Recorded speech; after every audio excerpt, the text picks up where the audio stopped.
belajar dari keset. Apa itu keset? Punya berapa keset ini? Coba hitung kira-kira estimate punya berapa? Depan, itu depan. Itu kamar ada keset ya? Ada keset ya? Kita nggak bisa itu kamar. Kamar mandi ada ya?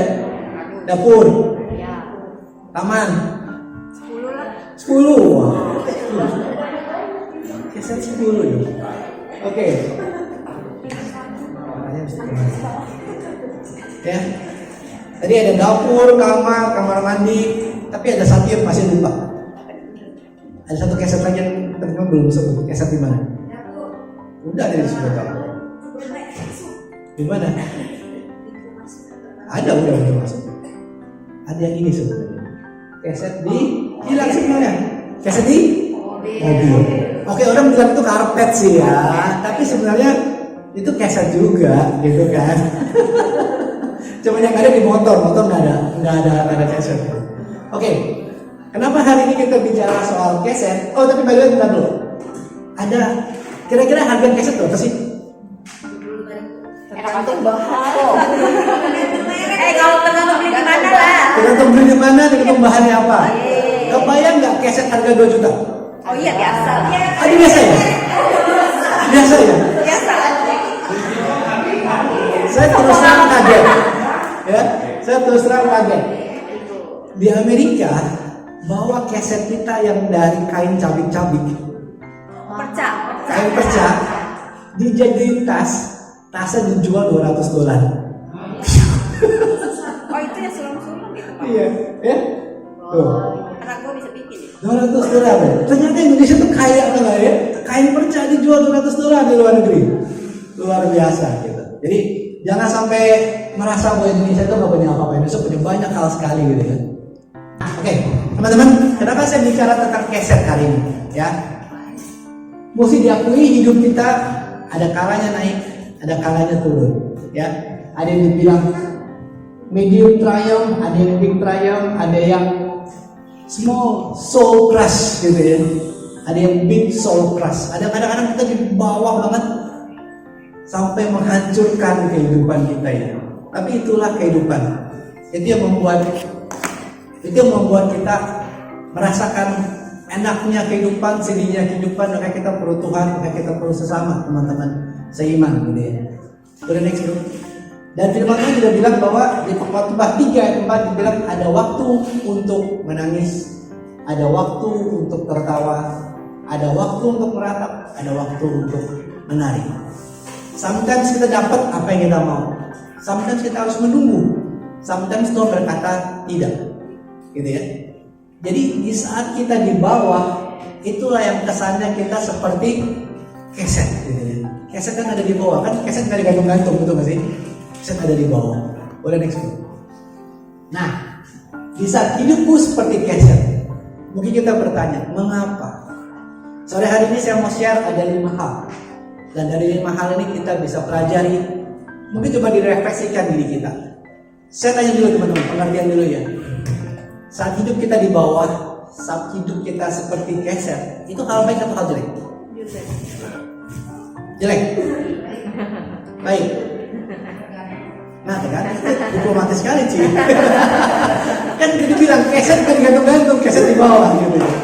Oke, baik atau tidak baik saat hidup kita di bawah? Tidak baik kalau secara manusiawi ya. Kayaknya kok diinjak-injak. Injak. Tidak baik. Ada yang bilang baik ya? Baik. Ada hal baik juga. Oke. Simpan dulu jawabannya ya. Tapi keep that in mind. Pikirkan itu. Apakah saat hidup kita di bawah itu hal baik atau hal tidak baik? Ya. Nanti itu akan menjadi suatu pegangan kita nanti gitu. Boleh next bro. Nah, yang pertama, kenapa bisa hidup kita di bawah dijadi keset? Karena kita salah lingkungan, salah bergaul. Firman Tuhan bilang 1 Korintus 6, 2 Korintus 6 ayat 11. Janganlah kamu merupakan pasangan yang tidak seimbang dengan orang-orang yang tidak percaya, ya.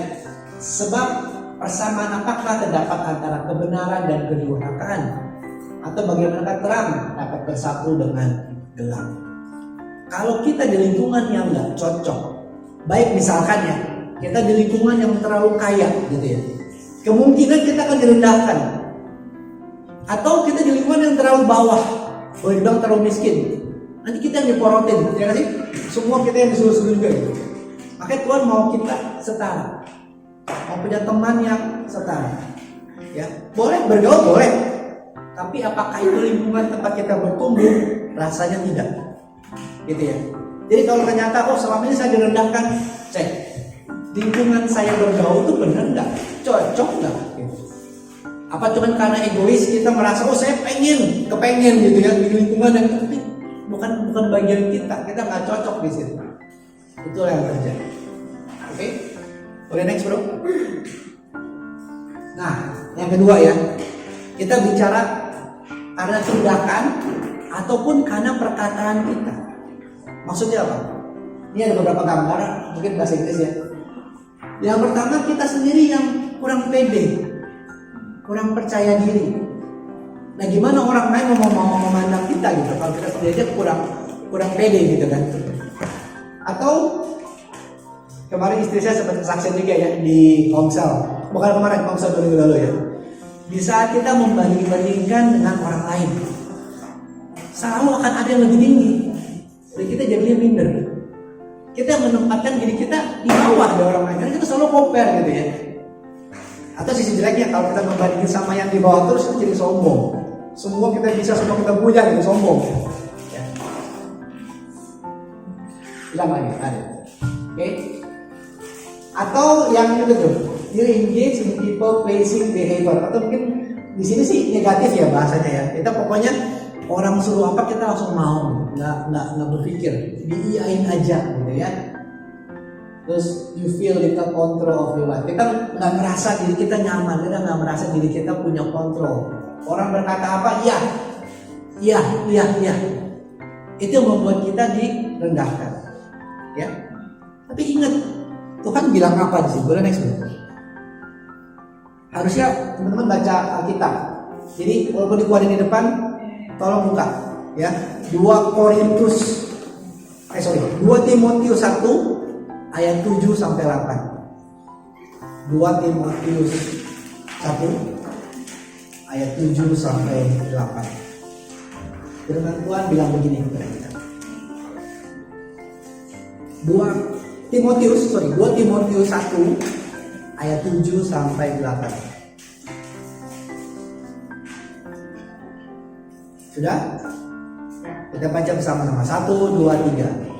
Sebab Allah memberikan kepada kita bukan roh ketakutan, melainkan roh yang membangkitkan kekuatan, kasih dan ketertiban.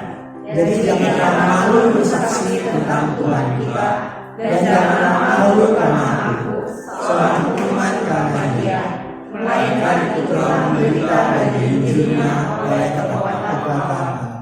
Firman Tuhan bilang kita diberi roh apa? Kekuatan ya. Roh bukan roh ketakutan, tapi roh yang membangkitkan kekuatan. Terkadang kita yang malu berbuat ini, malu berkata ini, malu melakukan ini. Tadi ada kesaksian ya. Disuruh kesaksian malu. Ya. Disuruh bertanya gitu ya. Apa kabar orang lain gitu untuk mulai duluan kita malu. Itu yang membuat kehidupan kita nanti direndahkan sama orang sebenarnya. Saat kita nggak punya inisiatif, selalu menunggu, orang nggak akan lihat, ya sih? Gitu. Dan jangan lupa, boleh next lagi dong. Bagaimanapun kita, Yesaya 43 ayat 4a bilang, oleh karena engkau berharga di mataku dan mulia, dan aku ini mengasihi engkau.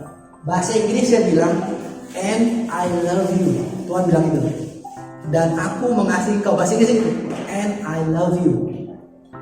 Serendah apapun penilaian diri kita sendiri terhadap diri kita, apapun penilaian orang lain, di mata Tuhan itu begitu kita. Engkau berharga dan mulia. Orang Amerika jadi tas dari kaset kita. Sama. Tuhan menjadikan kita sesuatu yang mulia di mata Dia. Ya, jadi jangan merasa kita rendah diri. Oh, saya nggak bisa ini, saya nggak punya ini, saya malu begini, saya malu begitu. Tidak. Tuhan udah bilang, I love you. You are precious. Kamu benda yang mulia, benda yang mahal. Jadi teman-teman yang masih kurang percaya diri, ya, yang masih merasa, aduh saya nggak bisa apa-apa gitu, ingat ya, Tuhan bilang kalian berharga dan mulia. Oke, lanjut bro. Nah, yang ketiga, kita direndahkan karena konsekuensi dosa. Ya, kita baca bersama di depan Galatia 6 ayat 8. 1, 2, 3. Sebab barang siapa menabur dalam dirinya, ia akan mulai binasa dari dirinya. Tapi barang siapa menabur dalam roh, ia akan mulai hidup yang kekal dari roh itu. Saya ada satu contoh tokoh kita, boleh next bro. Tahu nggak ini siapa? Samson atau Simpson? Atau penyanyi satu itu? Simpson ya, Simpson ya, Simpson. Di momen-momen terakhir dia, matanya dibutakan, dia disuruh menggiring, dia dipermalukan. Kenapa sampai terjadi hal itu? Anda bisa bantu saya? Hah? Delila ngapain? Salah Delila kan? Enggak. Jangan menyalahkan perempuan. Ngomong perempuan. Kalau ngomong aku sih. Memang Delila salah satu faktor, tapi not necessarily salah Delila. Ya? Oke, kenapa? Kenapa Simpson bisa sampai di posisi ini? Kesalahan apa yang dia lakukan? Ada banyak. Coba. Apa? Karena terlena. Lebih spesifik terlena. Delila lagi nih deh. Terbuai cinta. Karena wanita lagi. Bukan itu. Ada yang dia langgar. Kita bicara dosa. Ada yang dia langgar. Ada beberapa. Coba. Potong rambutnya, betul. Dia adalah seorang nazir Allah, ya kan? Dia sudah dijanjikan dan gak boleh dipotong rambutnya karena dia seorang nazir Allah. Itu perintah Allah ya. Akhirnya dia karena Delila maka Delila potong. Gitu. Oke, terima kasih salah satunya. Lagi mundur. Apa lagi? Dosa apa yang Simpson lakukan? Kenapa saya tekankan ini? Karena ini bisa jadi sama kita juga. Gitu. Ayo. Oke, saya kasih clue. Simpson orang bangsa apa? Bangsa apa? Batak? Bangsa apa deh? Bangsa Yahudi, orang Israel ya. Delila orang apa? Filistin. Sebelumnya pacar-pacar yang lain bangsa apa? Filistin. Waktu itu firman Tuhan bilang apa? Jangan, kan tadi kita udah bahas tadi kan, janganlah kamu menjadi pasangan yang tidak seimbang. Waktu itu perjanjian lama, bangsa Israel tidak boleh bergaul, apalagi istilahnya menikah dengan bangsa asing. Karena Tuhannya beda. Mereka menyembah berhala. Jadi kesalahan Simpson apa? Salah pergaulan. Salah gaul. Kesalahan Simpson salah satu yang terjadi lagi. Dia melanggar firman Tuhan. Firman Tuhan sudah jelas tidak boleh bergaul dengan bangsa di luar sana, karena itu akan membawa kamu kepada kesesatan, akan menjauhkan hatimu daripada aku. Bilang begitu kan? Tapi dia tetap, ini Delila bukan yang pertama tapi yang terakhir kan gitu ya. Ya yang terakhir. Dia sudah punya beberapa wanita lain sebelum kejadian Delila gitu.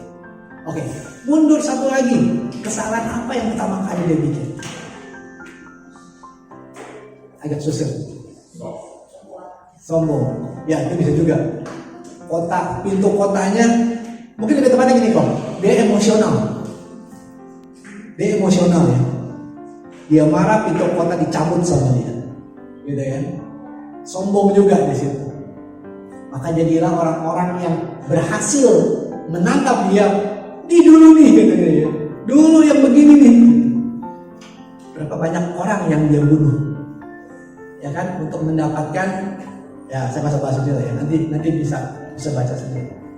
Yang tadi saya maksud adalah dosa yang awal yang dia lakukan adalah dia melanggar perkataan orang tuanya.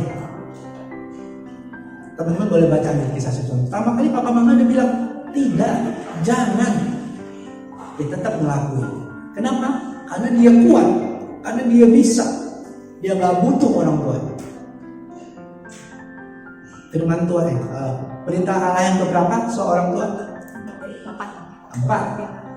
Itu perintah yang setelah dari 1, 2, 3 tentang Tuhan. Yang pertama tentang manusia adalah orang tua. Itu dia langgar. Dia tidak menghormati orang tua. Orang tua sudah bilang tidak, dia tetap lakukan. Apa yang dilakukan? Nanti baca di sana. Nah teman-teman, kita pun boleh explore. Kita pun punya hal-hal seperti ini. Kalau kita enggak memperhatikan firman Tuhan, bisa. Firman Tuhan itu udah ngajarin kita, mungkin banyak aturan ya di situ ya. Tapi aturan itu berguna buat kita. Jangan sampai kita kedapatan, ya, kita kedapatan korupsi. Sekali korupsi di kantor, itu selesai hukumnya.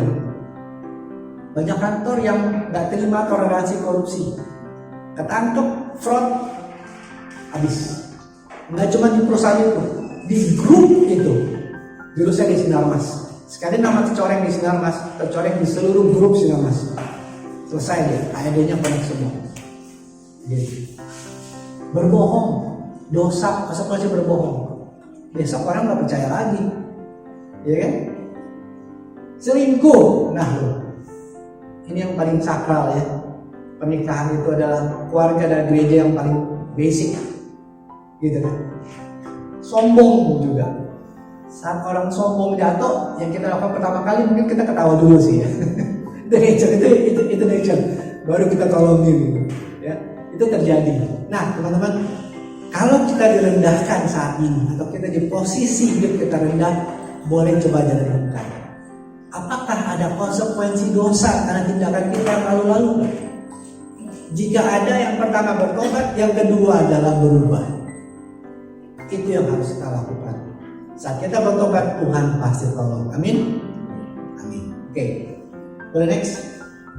Kita udah bahas 1, 2, dan 3. Direndahkan karena pertama kita salah bergaul, salah lingkungan. Yang kedua salah perkataan, tindakan kita sendiri menganggap diri kita berharga gitu ya. Atau yang ketiga masalah konsekuensi dosa. Saya stop dulu di sini. Ini harus teman-teman perbaiki. Karena Tuhan tidak merencanakan hidup Anda seperti ini. Tidak, ini bukan maksud Tuhan. Ini sesuatu yang harus dan segera diperbaiki. Kalau nggak bisa, jangan explore. Ya, kita punya Komsel. Oh, udah bisa ya? Lupa di kantong. Karena kan ada yang bantuin. Ya, kita punya kakak rohani, kita punya Komsel, ya, kita punya pembimbing. Boleh ngobrol sama mereka, boleh tanya mereka, boleh sharing sama mereka. Ya, apa yang kita butuhkan, apa yang bisa kita lakukan. Kadang-kadang menurut pandangan kita hidup kita udah lurus gitu. Kita perlu ngobrol sama pasangan, kita perlu ngobrol sama teman-teman yang benar ya, yang benar. Maka kita bisa diluruskan. Oh iya, siap. Oke. Nah, masuk yang keempat, teman-teman. Bagian keempat, bagian yang kelima nanti. Ini yang tadi saya tanya di awal. Saat kita direndahkan adalah hal baik atau hal jelek? 3 yang tadi di awal 1, 2, 3 adalah hal yang jelek. Tapi mulai masuk ke 4, ini menurut saya hal yang baik. Kenapa? Tuhan sedang membentuk karakter kita. Karakter, salah ya? Paham? Sedang membentuk karakter kita, sedang membangun bersama-sama kita buah roh, gitu ya. Buah roh apa? Buah roh apa? Ada ingat gak? Buah roh apa aja ya? Kerendahan hati ya, rendah hati ya. Iya. Ingat gak buah roh apa aja? Coba Galatia 5, coba Galatia 5 ayat 20-23 coba dilihat. Boleh tolong ada yang bacakan? Galatia 5 ayat 22-23. Apa tuh Bro? Panjangannya?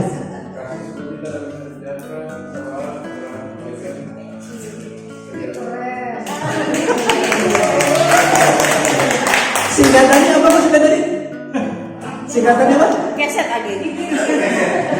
Ya tadi ada ada singkatannya. Singkatannya apa? Singkat Kasuda Samuba Serempek. Mau dicatat juga, catat dulu. Iya benar. Ya. Minta tolong istri saya catatin dulu. Istri saya catatin, kita belajar lagi dulu. Boleh gini nggak dulu, ya? Oke, nah teman-teman, saudara ibu sekalian, saat Tuhan mau membentuk kita, Dia mungkin akan menghajar. Kehidupan saya sendiri begitu. Saya dulu orang yang sangat sombong, ya. Nanti di YouTube ada video kesaksian saya bagaimana saya bertobat sendiri. Saya saking kerasnya, saking sombongnya, sampai Tuhan mesti hajar saya sampai nggak punya apa-apa. Mungkin ini yang sedang Anda alami, mungkin, ya. Tuhan lagi mau membentuk Anda punya karakter yang lebih mulia, lebih luar biasa, lebih menjadi saluran yang bersih buat Kristus. Jadi bersih, dikerok gitu ya bahasanya ya. Sakit sampai berdarah-darah, sampai menangis air mata. Itu yang terjadi. Bagi yang punya anak-anak di sini ya, anak itu adalah cara Tuhan membentuk kita, ya kan? Nggak mudah loh untuk ngadapin anak lo, ya kan? Aduh, ya. Tapi itulah. Sometimes kita yang mesti berubah, gitu kan? Sometimes kita yang mesti lebih sabar, sometimes kita yang mesti lebih membuka hati, gitu, terima, gitu ya. Nah, saya ambil 2 ayat di sini. Kisah Para Rasul 20 ayat 19-20. Ini yang ngomong Paulus, ya. Dengan segala kerendahan hati aku melayani Tuhan. Karakternya udah dibentuk, rendah hati loh, ya kan? Dalam pelayanan itu aku banyak mencucurkan air mata, banyak mengalami pencobaan dari pihak orang Yahudi yang mau membunuh aku. Kehidupan Paulus gak enak, benar gak? Nah, tahu gak berapa kali Paulus ngalamin karam? Kapalnya karam berapa kali? Kalau saya nggak salah ingat 2 kali. Terus ini cek juga di Alkitab nih. Kalau nggak salah Paulus 5 kali disesah, dipukulin, dicambuk. Setiap kali katanya 40 kurang 1, berarti 39 kali dipukul. Setiap kali sudah 5 kali, berarti kali itu 5 kali 39 berapa? Dicambuk. Itu pelayanannya Paulus, gitu. Betapa rendah hatinya ya. Bayangkan ya Paulus yang dulu seorang, nanti saya ada satu di jodoh saya lagi. Oke, di sini. Oke. Paulus tadinya seorang pemimpin besar. Dia muridnya guru besar namanya Gamaliel, ya kan? Guru besar, guru yang terpandang. Dia adalah warga negara Roman citizen. Waktu itu Roma adalah pusat kekuatan dunia waktu itu. Murid Gamaliel, seorang pemimpin pemuka, seorang warga negara Roma. Jadi mencucurkan air mata, banyak mengalami pencobaan, direndahkan, dibentuk. Kenapa? Karena dia akan dipakai Tuhan. Teman-teman, Alkitab Perjanjian Baru lebih dari setengahnya surat Paulus, ya kan? Itu bukan seseorang yang langsung jadi, enggak. Tuhan bentuknya begini.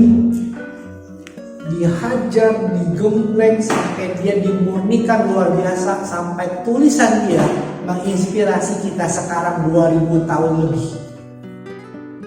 Itu seorang Paulus. Dan Itu yang bisa kita alami juga. Mungkin kejadian kita, kehidupan kita sekarang gak enak. Ini Tuhan kenapa sih begini gitu?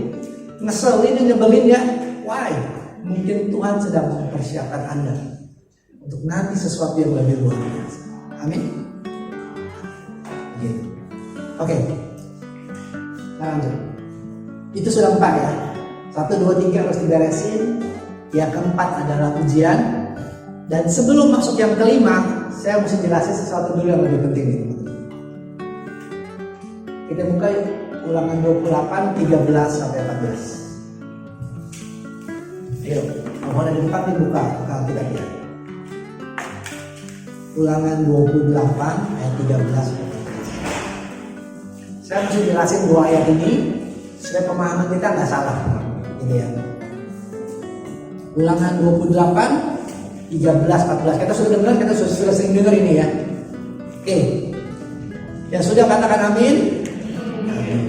Oke, kita baca 1, 2, 3. Tuhan akan mengangkat engkau menjadi kepala dan bukan menjadi ekor.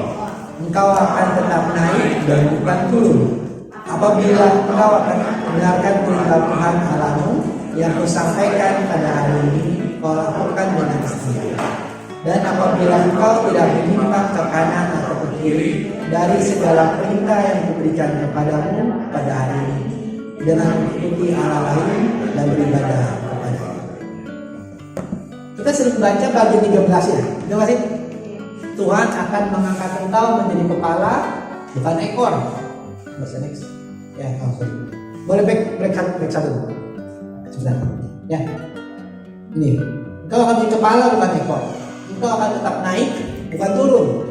Apabila engkau mendengar perintah Tuhan Allahmu. Jadi, kalau kita melakukan ini teman-teman, tadinya anjing bisa goyang-goyang sebenarnya. Karena ini media.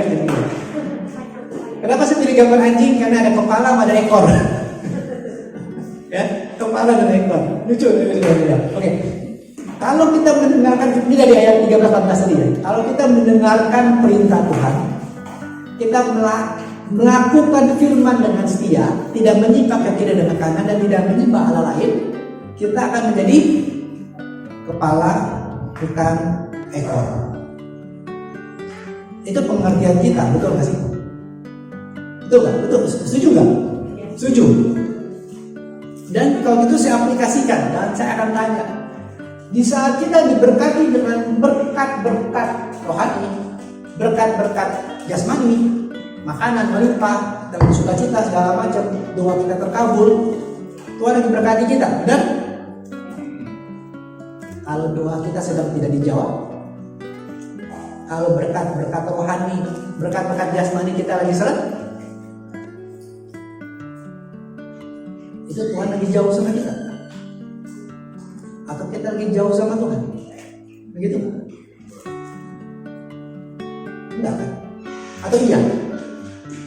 Ini yang saya pengen coba jelaskan ke teman-teman. Pengertian dari ulangan tadi, ulangan 28 ayat 3-14. Jangan sampai kita menjadikan standar bahwa berkat, bahwa pengabulan doa, bahwa damai sukacita adalah satu-satunya tanda Tuhan sedang menyertai kita.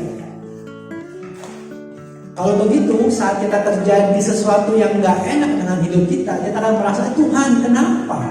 Tuhan gimana? Nah, Tuhan selalu bersama kita. Dia namanya Immanuel, betul? Allah beserta kita. Ya, teman-teman, saya akan jawab dengan ini dulu. Waktu kita di TK, Jonathan udah masuk kelas 2. Waktu dia dulu di TK, semua orang menang. Semua orang jadi juara. Semua orang dapat piala. Itu kehidupan di TK. Kehidupan kita di dunia sekarang, nah, hanya satu bos kita, hanya satu presiden, hanya satu yang menang, hanya satu yang dapat semua hadiah. Yang lain, terima kasih sudah berpartisipasi, akan coba kembali. Itu realitas itu. Tapi kesannya dengan kita membaca ayat ulangan 28 ayat 13-14, kesannya semua orang akan menjadi kepala, bukan ekor. Bayangin di lingkungan kita semua rumah adalah ketua RT. Gimana itu ceritanya? Ya? Atau kalau di sekolah semua orang adalah ketua kelas. Memang sih kemarin juga digilir, ketua kelas digilir. Ya? Oke, tapi di momen tertentu hanya ada satu, nggak sih? Ya enggak? Gak mungkin semua orang mendapat title itu, pemimpin kepala. Jadi bagaimana saat kita tidak menjadi kepala? Apakah firman Tuhan salah? Apakah firman Tuhan bohong? Enggak kan? Gimana teman-teman? Ada yang punya opini nggak? Sebelum saya share. Di saat kita bukan menjadi pemimpin, saat kita tidak diberkati nomor one, orang siapa nih Sultan Banten, Sultan Green Garden siapa gitu, ya kan? Ini GG nomor berapa nih?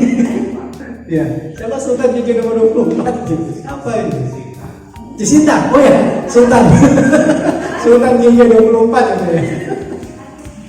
Oke teman-teman, gimana? Ada yang punya opini nggak? Gimana penerapan ulangan 28 tadi? Ada yang punya opini?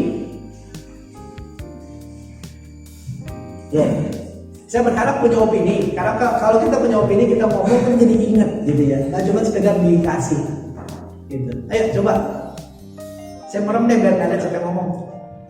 Mungkin yang dimaksud bukan apa ya, langsung jadi kepala, tapi mentalitas kepala. Mentalitas kepala gimana tuh? Kepala. Jadi mau dapat apa nggak dapat, dia merasa adalah leader. Leader tentu saja dengan segala konsekuensinya. Dia yang kalau di kapal gitu, misalnya leader, kalau kapalnya tenggelam dia paling terakhir. Ya. Last man on the boat. Nah, kayak gitu. Ya, Jadi kepala itu dengan karakter kepala. Karakternya ya, karakternya seorang leader ya. Mentalitas kepala. Mantap. Gitu. Yang Bro Juni ngomong tuh benar sekali. Saya lanjut dengan begini teman-teman. Ini penjelasannya ya, supaya kita tidak salah membaca ulang 28. Yang pertama, teman-teman boleh baca lagi nanti dari awal. Boleh baca dari awal. Ini Musa ngomong ke seluruh bangsa Israel. Komunal, bukan janji ke satu orang. Dia berbicara secara bangsa Israel, kamu akan menjadi kepala. Kamu akan dibedakan. Poin yang kedua, dari bangsa-bangsa di sekitar kamu. Kamu akan berbeda, kamu akan berhasil. Dan lihat bangsa Israel sekarang. Siapa yang gak akui dia sebagai superpower? Negara sekecil gitu loh. Mesir takluk sama dia. Dunia takluk sama dia. Itu janji Tuhan kepada bangsa Israel. Ya, itu janji secara komunal. Nah, untuk kita bagaimana nih teman-teman? Coba kita buka Yesaya 9 14-15. Tolong dibuka. Saya nggak tahu di depan. Yesaya 9 14-15. Boleh nanti tolong satu orang bacakan. Yesaya 9 14-15. Yuk, jangan malu. Tua-tua dan orang yang terpandang itulah kepala, dan nabi yang mengajarkan dusta itulah ekor. Sebab orang-orang yang mengendalikan bangsa ini adalah penyesat, dan orang-orang yang dikendalikan mereka adalah menjadi kacau. Di situ dia kasih definisi lagi. Tua-tua dan orang-orang terpandang. Bukan arti orang famous ya, seperti artis, bukan. Orang yang terlihat karakternya kayak tadi Bro Juni bilang. Tua-tua bukan cuma karena dia tua, udah tua gitu, bukan. Tapi memang orang yang bisa menjadi teladan, orang yang bisa dipercaya, orang yang menjadi sosok tokoh, seorang guru gitu ya. Itu adalah definisi di Alkitab sendiri kan, adalah kepala. Ekor adalah apa? Nabi-nabi yang mengajarkan dusta. Bapaknya dusta siapa ya? Yohanes 8 ayat 44. Coba tolong cek. Benar. Yohanes 8 ayat 44. Tolong yang wanita bacakan satu. Yohanes 8 ayat 44. Coba. Saya tunjuk aja deh. Bacakan. Yohanes 8 ayat 44. Iblislah yang menjadi bapamu dan kamu ingin melakukan keinginan-keinginan bapamu. Ia adalah pembunuh manusia sejak semula dan tidak hidup dalam kebenaran, sebab di dalam dia tidak ada kebenaran. Apabila ia berkata dusta, ia berkata atas kehendaknya sendiri, sebab ia adalah pendusta dan bapa segala dusta. Ya teman-teman ya. Jadi jelas definisi kepala dan definisi ekor. Konteks buat kita, kalau kita menjadi kepala dan memang janji Tuhan, kita akan menjadi kepala jika kita mengikuti Tuhan dengan setia, tidak menyimpang ke kiri dan kanan, tidak ada hal lain, kita akan menjadi kepala. Artinya, meski kita tidak pegang jabatan pemimpin, tapi kita punya kualitas kepala. Seperti tua-tua, seperti orang yang terpandang, kita punya karakter Kristus. Kita bisa dipercaya, kita bisa memberikan nasihat yang baik dalam firman. Orang bisa mengandalkan kita, itu adalah kepala. Sedangkan di sisi lain ekor adalah orang yang hidupnya dengan dusta, ya, yang bapaknya iblis. Itu adalah ekor. Siapa mau jadi kepala di sini? Amin ya. Kita mau menjadi karakter yang berkenan di hadirat Tuhan. Itu pengertiannya. Dan pasti kita bisa lakukan. Oke? Kita akan jadi pemimpin meskipun bukan jabatan pemimpin. Oke, kita lanjut. Nah, teman-teman, ini bagian yang terakhir, yang kelima. 1, 2, 3, 4, ini yang kelima. Saat hidup kita menjadi keset. Kenapa? Karena Tuhan maksudkan hidup kita jadi pelayan. Yesus bilang begini, Matius 23 ayat 11, barang siapa terbesar di antara kamu, hendaklah ia menjadi pelayan. Contoh Mother Teresa ya, Bapak Ibu teman-teman. Hidupnya melayani, sampai paling bawah, even dia dapat hadiah Nobel, even dia sampai ketemu ratu segala macam, nggak berubah karakter. Tetap panggilan hidupnya adalah melayani. Tadi kita udah bicara soal Paulus, ya kan? Emang hidup dia enak? Bisa nggak ngebayangin hidup seperti dia di penjara, dari seseorang yang tinggi nih, punya jabatan, jatuh paling bawah, masuk penjara. Tuhan Yesus sendiri, emang hidup dia enak? Dia sih bikin mujizat gitu kan, famous gitu ya, oke lah gitu kan. Tapi endingnya dia di atas kayu salib, bayangin teman-teman, itu hukuman paling hina di waktu itu. Saya pernah bilang ya, salib kita ini sebenarnya salah. Dia telanjang di atas kayu salib. Telanjang di atas kayu salib, hukuman paling hina. Hidupnya memang paling bawah. Untuk apa? Menyelamatkan Anda, menyelamatkan saya, menebus dosa semua manusia. Itu tujuan hidup. Jadi sama Bapak Ibu teman-teman, kadang-kadang hidup kita memang di bawah, memang kita untuk melayani gitu ya, di keluarga, di komunitas. Kenapa sih? Aduh kok gua mulu sih yang disuruh gitu kan, kita kesel gitu kan. Ya layanilah gitu. Memang itu mungkin bagian kita. Kenapa sih saya mulu gitu kan? Karena memang Tuhan mau dengan pelayanan orang melihatmu. Begini toh orang yang mau, bayangin gini ya, seorang di sini sebagai pelayan, apa bahasanya? Saya ingat dulu ini saksian pribadi. Pertama kali saya join komunitas Thomas, yang saya lakukan adalah gulung kabel gini aja. Gulung kabel 2004. Iblis bisikin saya bilang gini, kamu di kantor manajer, anak buah kamu 4 gitu. Di sini gulung kabel. Itu iblis ngomong sama saya, sama kayak saya join Thomas gitu. Terus saya bilang, oh iya ya, Tapi saya pikir, oh inilah melayani. Ya kan? Kalau saya sombong keluar dari Thomas selesai gitu. Tapi saat kita mau melayani, merendahkan siapapun kita, apapun kita punya, apapun jabatan kita, apapun harta kita, segala sesuatu adalah dari Tuhan, betul nggak? Jangan kita mengandalkan hal-hal itu. Jangan kita pegang, oh saya punya rumah harganya 10 miliar. Besok tsunami selesai. Tapi apa yang karakter kita tadi itu yang penting. Saat kita mau melayani, saat kita mau merendahkan, saat kita mau direndahkan, nama Tuhan akan ditinggikan. Amin. Gitu. Oke. Jadi 2 hal ini yang penting. 3 hal yang di atas harus dibereskan. Tapi saat Anda mengalami 2 hal ini, jalani dengan penuh sukacita. Karena Anda di jalur yang benar. You're in the right track. Gitu ya. Kalau semua enak-enak, semua lancar-lancar, hati-hati.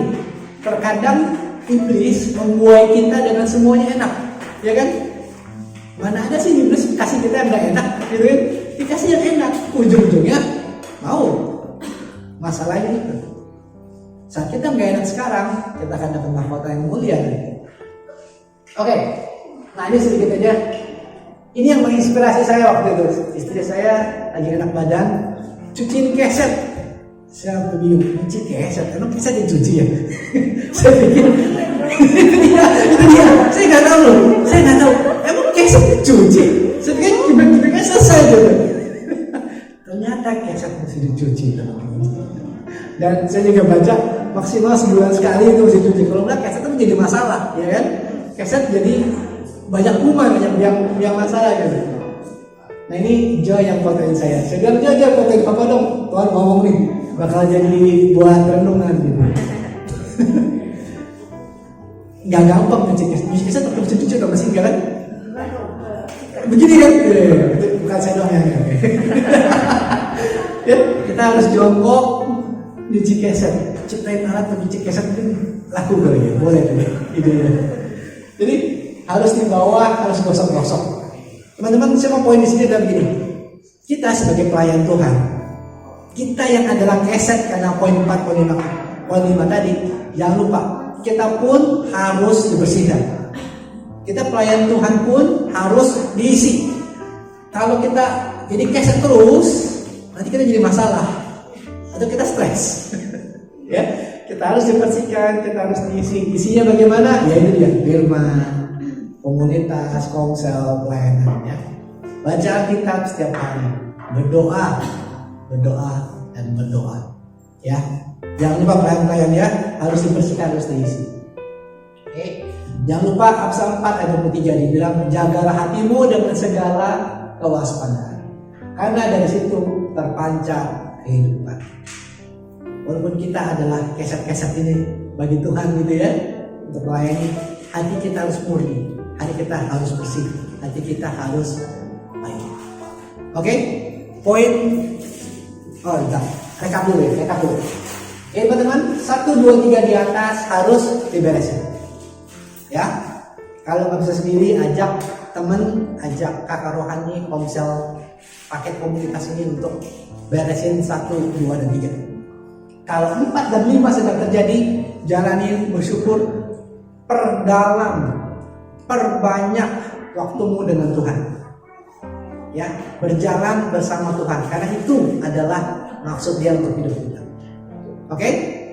Jelas? Akhir kata, inilah nasihat dari sang keset. Karena kita belajar dari keset, walaupun diinjak-injak tetap aja welcome. Gitu ya. Ayo Tuhan, terima kasih. Mari kita tundukkan kepala untuk berdoa.